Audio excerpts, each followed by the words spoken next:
I woke briefly at 2 a.m. to a sound that didn't belong to the usual night noises of the house. Not loud, just something misplaced in the quiet, a drawer sliding shut downstairs. The careful kind of closing people use when they don't want anyone to notice. For a few seconds I stayed still, listening. The refrigerator hummed. The heating system kicked on somewhere in the walls. Then the front door opened and closed with a soft click. I waited for footsteps to come back through the hallway. They didn't. Eventually I got up. The kitchen light was off. Moonlight from the window spilled across the counter and the little ceramic bowl where we always dropped our keys. Mine weren't there. I stood for a moment staring at the empty bowl like it might explain itself. Maybe I'd left them upstairs, I told myself. Maybe I'd forgotten them in my purse. But I already knew I hadn't. Outside, somewhere down the street, an engine turned over. Then it faded. I didn't wake my husband. Over the years I'd learned that certain conversations never improved in the middle of the night. I went back upstairs and lay awake until morning. The police lights arrived just after 7. They flickered through the curtains first, quiet flashes of blue against the bedroom wall. My husband groaned beside me. "Who's that for this early?" I was already sitting up. When my phone rang, I answered before the second vibration. A calm male voice asked if I owned a silver Lexus registered to our address. "Yes," I said. There was a pause that felt longer than it probably was. "It was involved in a collision about 3 blocks from your home," he said. "We're trying to determine who was driving." I closed my eyes for a second.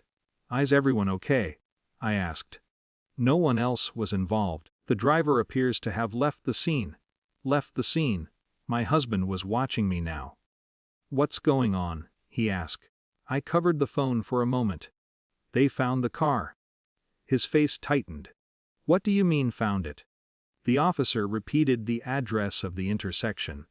I knew it, one of those tight corners where people took turns too fast. I thanked him and said I'd come down shortly. When the call ended, my husband was already standing. "What happened?"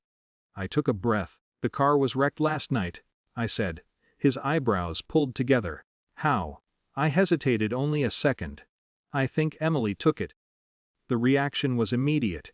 His voice sharpened before the sentence finished leaving my mouth. "You're always looking for someone to blame," he snapped. "Stop accusing her." The words landed hard and familiar. I didn't argue. Because the truth was simple enough that it didn't need defending yet. I had heard the drawer, the door, the missing keys.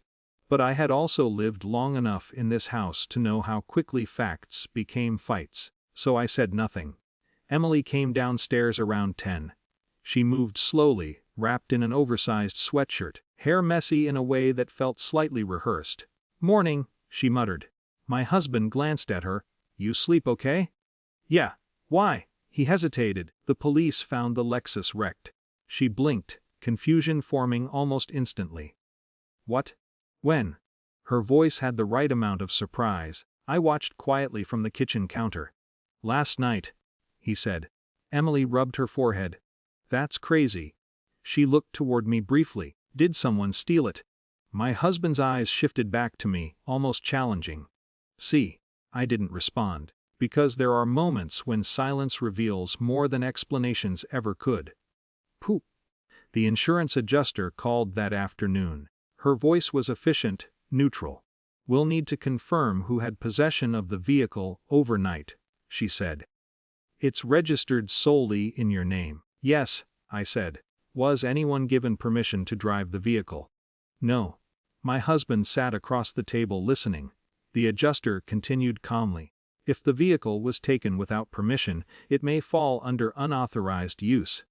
That affects liability and coverage. We'll need documentation for the claim." The room felt quieter after that sentence. My husband leaned back slightly. He was starting to understand something.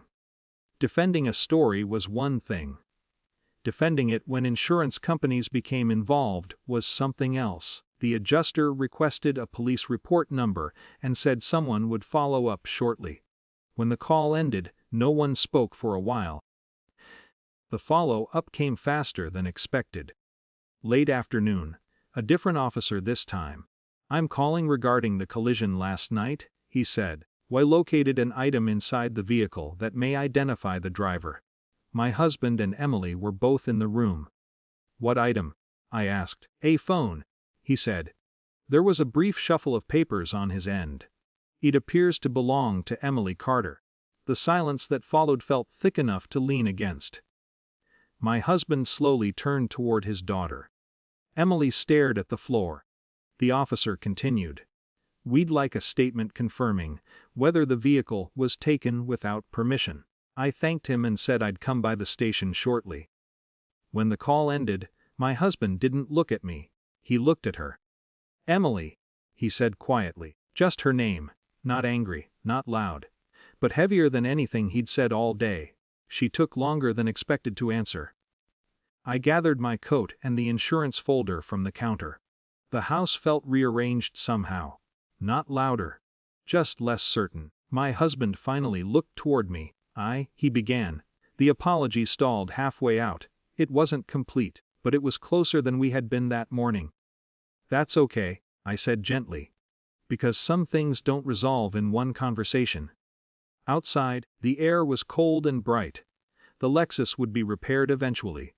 Metal and glass always could be. What had shifted inside the house overnight was quieter than that. Less visible. And far less certain to return to the way it had been.